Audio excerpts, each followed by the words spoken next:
Thank you. Thank you very much. And I'm very honored by the award of the Blue Planet Prize. And hopefully we can all work together, and I think we have to work together to create a sustainable well-being future.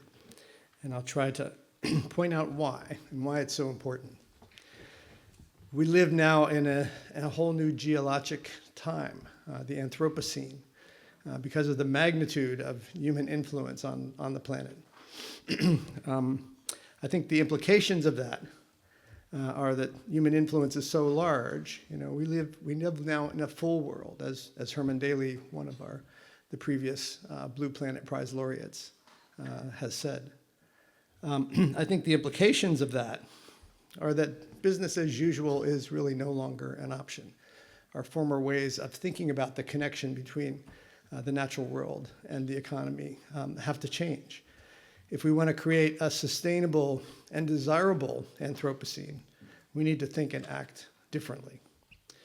And I think the time is now really to take the opportunity to build economies and societies that are based on a new goal, on the goal of sustainable well-being of humans and the rest of nature, and recognize that way of framing things, that it's not humans and nature as separate things. It's humans and the rest of nature recognizing the interdependence of the system and thinking about the whole system as one thing and our interaction with it, rather than the single-minded pursuit of GDP growth that's dominated our policy decisions up until now. So to create this sustainable well-being, I think we need to integrate these three elements. So first of all, having an adequate vision of how the world is, our scientific understanding. And certainly we've been making a lot of progress along those lines in recent times, including the work that IPBES, I should say, has been making, assembling some of that research on the topic of biodiversity and ecosystem services, but we're also making strides in understanding the way the whole Earth system functions, but also the way what contributes to human well-being. The field of positive psychology, for example. What actually does contribute to well-being? And so we need to integrate all of those different components. And I think that's one thing that is still missing. How do we build this integrated understanding of the whole system? But we also need to have an adequate vision of how we would like the world to be.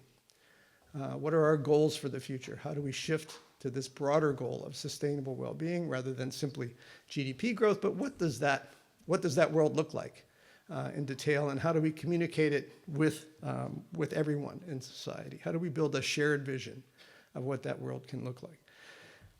We also need the tools and analytical techniques that are consistent with that new vision, and I think that's going to require more systems thinking of the whole system and how all the different pieces are integrated and connected and how they function over time and space, and the ability to model those interconnections over time and space. And certainly we're making progress in that regard. But we also need new implementation strategies, including new kinds of institutions that can better handle our common assets, our natural and our social capital. And as I'll say, I think we're going to need some societal therapy as well to overcome the lock-in and addiction that we're currently in to the current system. So, on the question of how the world is, our scientific understanding, we know that the world is a complex, nonlinear, adaptive system. There are thresholds, there are tipping points, there are surprises. This is just a plot of some of the tipping points in the climate system by Tim Lenton and others. And you probably know about the ice sheets melting as a potential tipping point, but there's several other potential climate tipping points, like the Amazon drying out, et cetera. So we know that we have to understand this complex system for all of the complexity that it involves. We also know that there are planetary boundaries as they are a safe operating system space for humans on the planet. And this is the most recent version of this idea, which originally came out in a paper in 2009. But the analysis now shows that we're outside the safe operating space on 6 of the 9 planetary boundaries that have been identified. including climate change, biodiversity loss, land systems, fresh water, biogeochemical flows, etc. So, however, we know also that we're at a critical turning point in the history of humanity on the planet, that over the Holocene period, which allowed human civilization to grow, the climate was relatively stable. We're now in a period where we could go over some planetary thresholds and tipping points into this hothouse Earth environment, as it's been called, unless we take action to shift to a more stabilized Earth system. So we are at a critical turning point. We know that.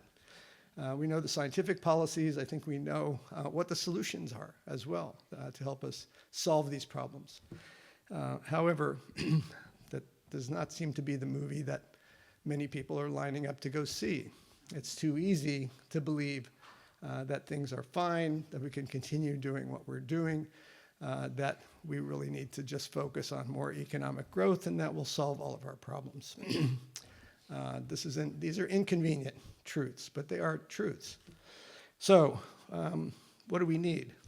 I think we need a third movie.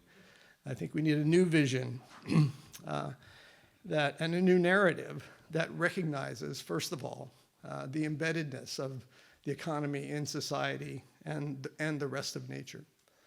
That recognizes that the goals really need to change to creating this sustainable and desirable future.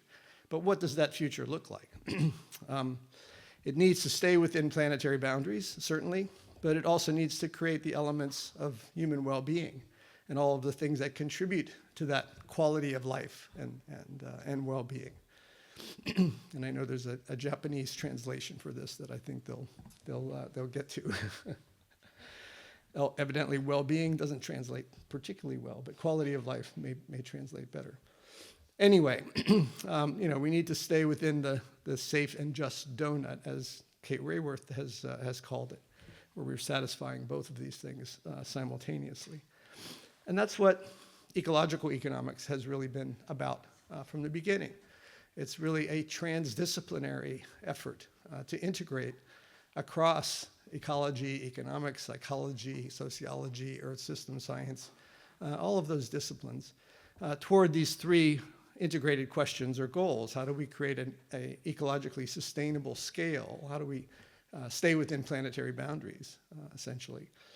But also, how do we have a socially fair distribution of wealth and resources within the current generation of humans, but also between the current generation and future generations? How do we leave enough for the future? But also between humans and other species that we share the planet with.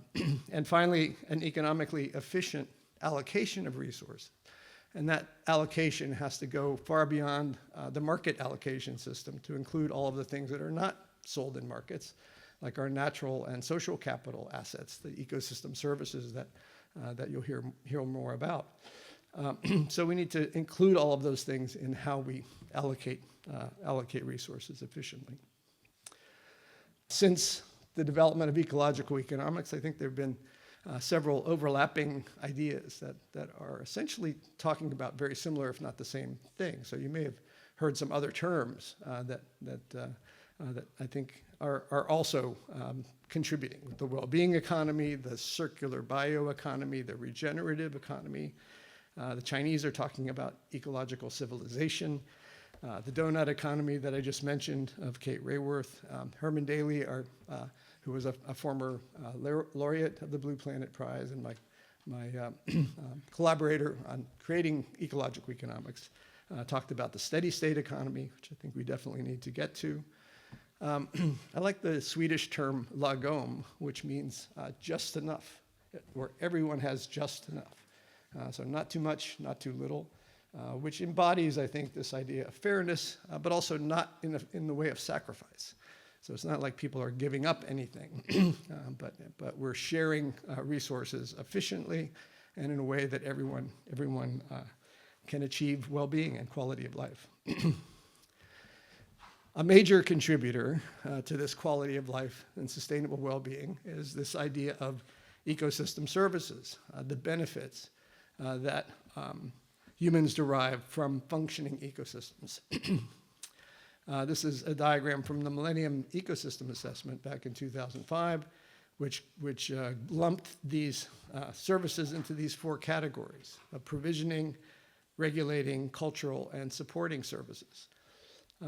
Things like food and fresh water, the essential things that we need for our consumption, but also the regulating services like climate change, climate regulation, and flood regulation, and disease regulation.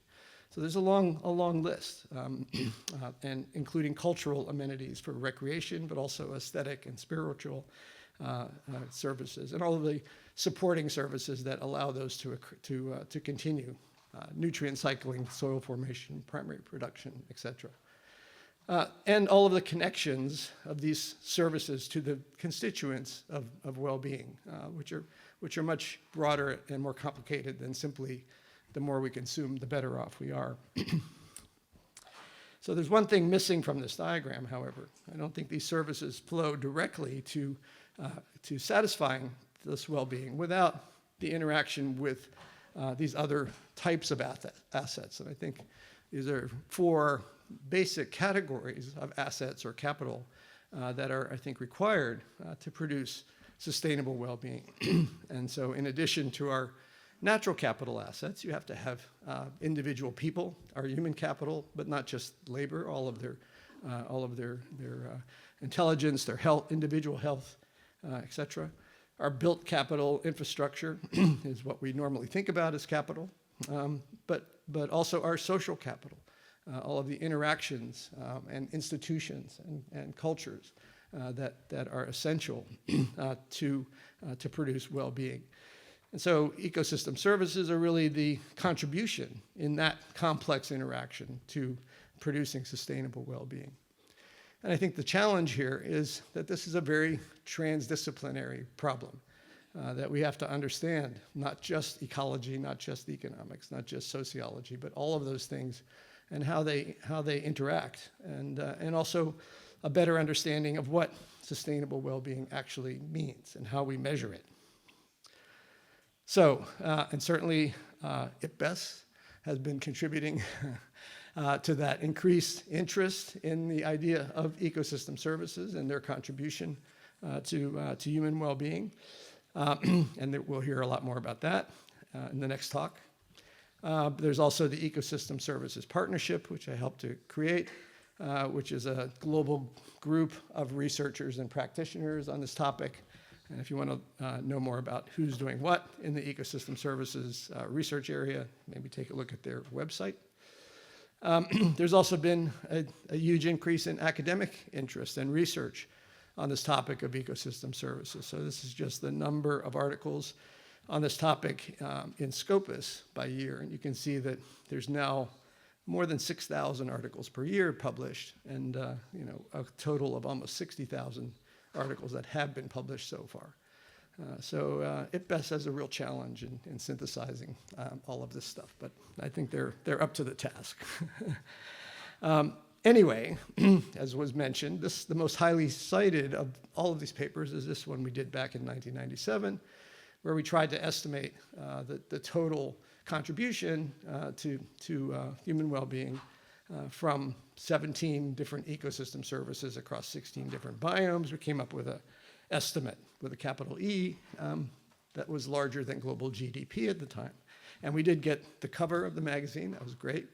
But we didn't control what they put on the cover. And they said pricing the planet. And we really meant something more like valuing the planet to make it clear that we're not talking about market exchange values and prices. We're really talking about non-market or extra market contributions to human well-being, and that's where most of the value really came from.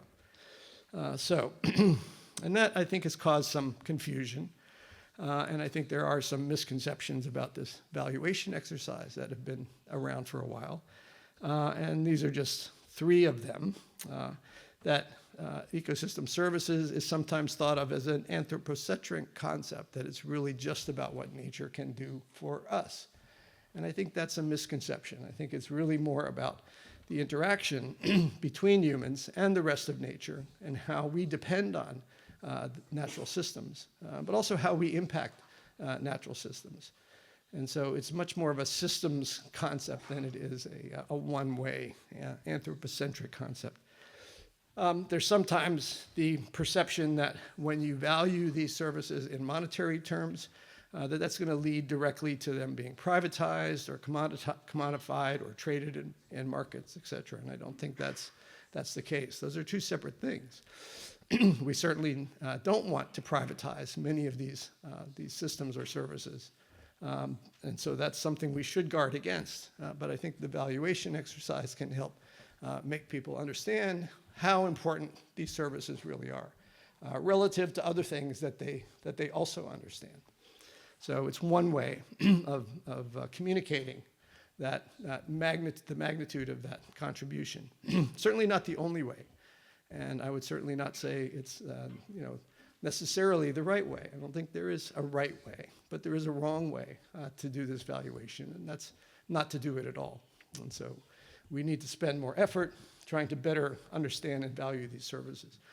Sometimes there's the dichotomy put forward of, we can either value these services in monetary units, or we should think about intrinsic values as something that they're just should be preserved for their own sake. And I don't think those things are in conflict, really. They're quite complementary. Once you recognize that intrinsic values are not about valuation, about looking at relative contributions and trade-offs, intrinsic value is something that's more about the rights that we assign to natural systems. So it's more of a rights-based exercise. And I think both of those approaches are necessary and valid in managing our natural capital and ecosystem services. So, and also, I don't think we can avoid this valuation exercise, because every time we make decisions about these ecosystems in a world of trade-offs, we are implicitly valuing them. So, and I think there's a range of uses for this ecosystem service valuation exercise, including just raising awareness and interest. And I think the Nature paper and others have really contributed largely in that for that purpose, but also modifying and adding to national income and well-being accounts. How do we incorporate the contributions of ecosystem services into our national accounts? There's been a lot of work on that recently. For specific policy analysis for urban and regional land use planning. How do we create landscapes that really are the most valuable, that are contributing the most to human well-being? This idea of payment for ecosystem services, how do we use economic incentives to modify behavior in a better way? Full cost accounting. We know that the market is not telling us the truth about the true cost of everything we buy, because it's leaving out all these external costs and impacts on ecosystem services. And finally, common asset trusts. This idea of how to manage these assets as trusts that we hold, as systems that we hold in trust for future generations. There are some recent examples of trying to do this. This came out recently in Australia, that they're incorporating ecosystem services into their financial accounting and their national income accounting. There's the Ecosystem Services Valuation Database, which has assembled all of these studies that have gone on in the past, and now this is an open access resource, so you can go and look up the studies that have been done. They have over 10,000 valuation estimates for different ecosystems. We took an earlier version of that study and tried to use it to say, well, what has changed between 1997 and, in this case, 2014? And based on land use change over that time period and better estimates of the value of these ecosystem services that come from the more research, we estimated that we've lost about $20 trillion in the value of those resources between those two time periods. So there's been a radical decline in the value of those, largely due to land use change, desertification, loss of coral reefs, et cetera. That doesn't have to be the future. We can continue with business as usual and continue the degradation and loss of those systems. We can arrest that change with policy reforms, or we can make a great transition. We can reinvest in the management and restoration of ecosystems, the 30 by 30 goals of the Biodiversity Convention, for example, to restore ecosystems and their functioning, and to restore the value of those services and their contribution to well-being. That's the natural capital side. I think the social capital side is equally, if not more important. And we know we are also losing social capital. And because income distribution is getting more unequal, that's depleting our ability to build social capital. It's depleting our health. Our health and social problems are getting worse. This is a plot from work by Richard Wilkinson and Kate Pickett, showing the relationship between income inequality and a whole range of social problems. We know that GDP per capita contributes to, in this case, life satisfaction, one measure of societal well-being, but there are diminishing returns. It's very effective initially, but eventually it levels off. And so GDP is not the only thing, certainly, that's required. And then the contributions to social and natural capital become important. And we know that GDP was never designed as a measure of societal well-being. This is a quote from Simon Kuznets, one of the architects of GDP, who warned against using it for that purpose. And yet we have been misusing GDP, I think, as a measure of social progress for too long now. So it's time to leave GDP behind, I think, and to come up with better, more comprehensive measures of societal well-being. And there certainly has been a lot of work along those lines. This is just a subset of some of the alternative indicators that have been proposed, including ones that modify GDP, like the Genuine Progress Indicator. I'll talk a little bit more about this. Some that directly survey life satisfaction as a measure of well-being, and some that are indices of a whole range of different components, including the SDG indicators are in that category. The direct surveys of life satisfaction end up with results like this that show for each country the average score on a scale of 1 to 10. If you ask people how satisfied are they with their life, these are the results that you get. Japan is ranked not at the top of the list here. But I think what's interesting about this too is that they tried to analyze how much of the variation in these life satisfaction scores could be explained by these other factors, by GDP per capita, by social support, by healthy life expectancy, et cetera. And I just want to point out that GDP per capita, the yellow bar here, is maybe 15% of the contribution. So it's not nothing, certainly, but it's not everything either. There's a large fraction that's explained by other things, and they did not include in this analysis the contribution of natural capital. Another indicator that's very interesting is one we've worked with. It's called the Genuine Progress Indicator. It starts with personal consumption, which is a major component of GDP, but then it weights it by income distribution to get at the impacts of inequality on life satisfaction. It adds a few things that are left out, like household labor and volunteer work, very important things that are not marketed. And then it subtracts a bunch of things that should not be counted as positive. The cost of crime, the cost of family breakdown, a whole range of natural capital components, air and water pollution, et cetera. When you do that for a number of countries, we tried to assemble a global estimate. And this shows that since the end of World War II, GDP per capita has been going up quite consistently. GPI, genuine progress, leveled off in about 1980 or so, and we've moved from a period of what Herman Daly, again, has called economic growth to a period of uneconomic growth. So we're not really making genuine progress and have not been for the last several decades. We're following the wrong lead. So what do we do to create this sustainable well-being economy? Recognize anybody here? We need to break our addiction, I think, to this growth at all costs economic paradigm, to fossil fuels, to overconsumption in high-income countries, and to inequality. And I think we're going to need a therapy to do that, because we are addicted to this system. And that's going to involve creating a shared vision of what this sustainable and desirable future looks like. We've done some work working with psychologists about what we can learn from what does work at the individual scale to overcome addictions, and can we learn anything from that? And one therapy that seems to work quite well is something called motivational interviewing, which instead of confronting addicts with the problem, which is usually counterproductive, it starts by engaging them in a discussion of their life goals. What do they want to achieve with your life? Once you've established that, then you can say, well, how is what you're doing now really helping to achieve that? And if not, how do you change your behavior? It can really motivate the changes that are needed. The obvious analogy at the societal scale is, how do we create a shared vision of the world that we want? I think the UN SDGs are a major step in that direction. But I think we need to broaden that discussion much more to the general public.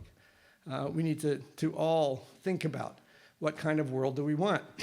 This idea of scenario planning, it can be quite effective in framing that kind of argument. There are plausible futures that we can paint the picture of what those plausible futures look like, and then decide which of those we really prefer, and how do we get there. This is from some work of the Great Transition Initiative that have identified 4 sort of archetypical future scenarios. You know, a business as usual scenario, a policy reform scenario, still both based on GDP growth, a great transition scenario, which is based on well-being and more focus on the community. The fact that we're all in this together. We need governance at many levels. I think that the SDGs fit nicely into that scenario. But I think we need to take it further and engage the public, because that kind of analysis and the policy sort of framework, I don't think engages very well with the general public. We need to paint that picture, I think, in better terms, using art, using videos, using games, using other kinds of techniques that can get people to see what different alternative futures could look like, and to build the shared vision around which kind of world that we really want. We've done some public opinion surveys in Australia to try and get at that a bit. The same basic scenarios, changing the terms a bit so they're not quite as value laden, so community well-being instead of the great transition.